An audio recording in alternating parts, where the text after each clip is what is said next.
श्री स्वामी समर्थ. श्री स्वामी समर्थ सेवा व आध्यात्मिक विकास मार्ग दिंडोरी प्रणीत श्री स्वामी चरित्र सारामृत.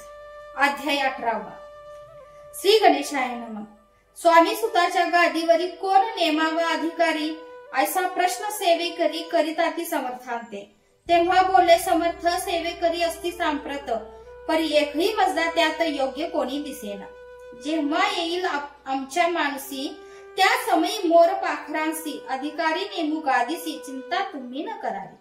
मोर पाखरा म्हणती समर्थ, म्हणती वेळोवेळ, रात्रंदिन तोची चाळ मोठमोठ्याने ओरडती.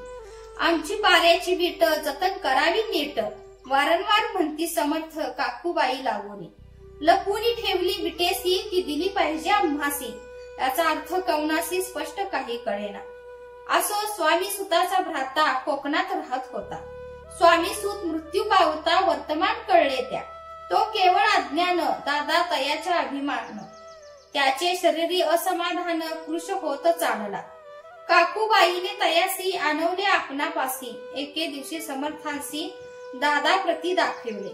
समर्थ बोलले बाईसी, 4 वेळा जेवू घाली असी, आरोग्य होईल बाळासी, चिंता मानसी करू नको. त्याप्रमाणे बाई करिता दादासी झाली आरोग्यता. समर्थांची कृपा होता रोग कोठे राहील. केज गाव मोगलताईत तेथे नाना साहेब भक्त, त्यांनी बांधिला श्रींचा मठ. द्रव्य बहुत खर्चिले, श्रींची आज्ञा घेऊन सत्य पादुका स्थापावे मठात.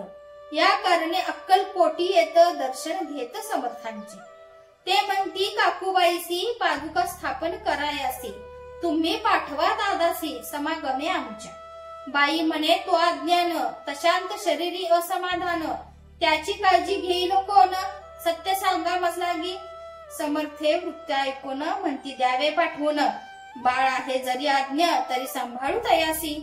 समर्थ पुनच्च बाईसी बोलते, त्यात तुमचे काय गेले, आम्हासी दिसले जे भले तेचे आम्ही करू की.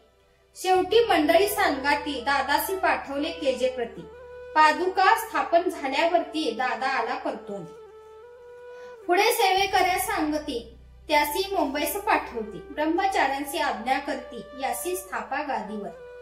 दादासी करुणी गोसावी, मुंबईची गादी चालवावी. स्वामी सुताची यास द्यावी, कफनी झोळी निशाण. ब्रह्मचारी दादासी उपदेशी दिवस निशी, गोसावी होनी गादीसी चालवावे आपण. दादा जरी अज्ञान होता तरी अशा गोष्टी करिता नकार म्हणेची सर्वता, न रुचे चित्ता त्याची. या परी ब्रह्मचार्यांनी पाहिले खटपट करोनी.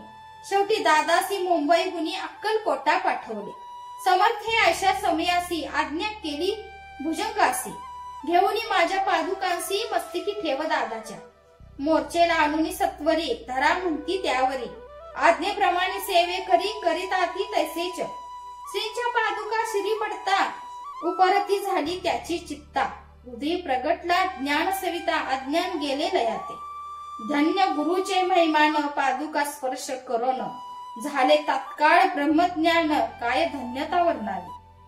असो दादाची पाहुणी वृत्ती काकूबाई दचकली चित्ती. म्हणे समर्थे दादा प्रति वेड खचित लाविले. ती म्हणे जी समर्था आपण हे काय करिता, दादाची या शिरी ठेवता पादुका काय म्हणूनी. समर्थ बोलले ती असे, जे बरे वाटेल आम्हासी तेची करूया समयासी, व्यर्थ बडबड करू नको.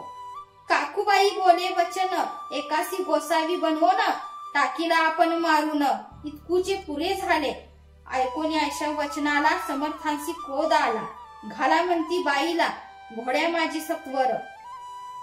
काकूबाईने अकांत करुणी मांडीला अनर्थ. नाना अपशब्द बोलत भाड पिटीत स्वहस्ते. परी समर्थे त्या समयी लक्ष तिकडे दिले नाही. दादासी बनवले गोसावी, कफनी झोळी अर्पली. दुसऱ्या दिवशी दादासी समर्थ पाठवती भिक्षेसी. ते पाहुणी काकूबाईसी दुःख झाले अपार. समर्थांशी हसू आले, अधिकची कौतुक मांडले. दादासी जवळ बोलवले, काय सांगितले तयासी. अनसुया तुझी माता, तिज पाशी भिक्षा माग आता. अवश्य म्हणून तत्वता जननी जवळी पातला.